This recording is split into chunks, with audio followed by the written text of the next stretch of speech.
সম্মানিত দর্শক, দেখতে পাচ্ছেন এরকম গ্রিলের তালা কেন? এটা রহস্য আপনাদের আজকে উন্মোচন করে দেখাবো। এই যে দেখেন, এই তালার সঙ্গে শিকল লাগানো, শিকল বাঁধা আছে রড। দেখছেন, এই রড আর এরকম ঘরে ঢুকাতে পারেনি। এখন এটা কিভাবে সেফটি দেওয়া যায় দেখেন, এই সুন্দরভাবে দুই পাশে তালা দিয়ে শিকল দিয়ে এই যে আমাদের মোতালেব ভাই রড রেখে দিছে যেন না হারায়। হ্যাঁ, এই হচ্ছে অবস্থা। দেখছেন, বুদ্ধি দেখে মায়েরি আই এম তো অবাক। হ্যাঁ, কিভাবে চোর রড নিয়ে যাবে? রড নিয়ে যাওয়ার কোনো সুযোগই নাই, একদম নিনজা টেকনিক। দেখেন, এই দেখেন কত সুন্দর।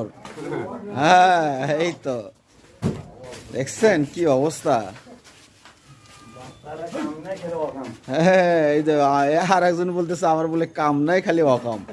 আর এই ছেলেটার বিয়ে দিতে হবে, একটা পাত্রী চাই, ভালো পাত্রী চাই, সুন্দর। হ্যাঁ, লাইক কমেন্ট শেয়ার হবে। ধন্যবাদ।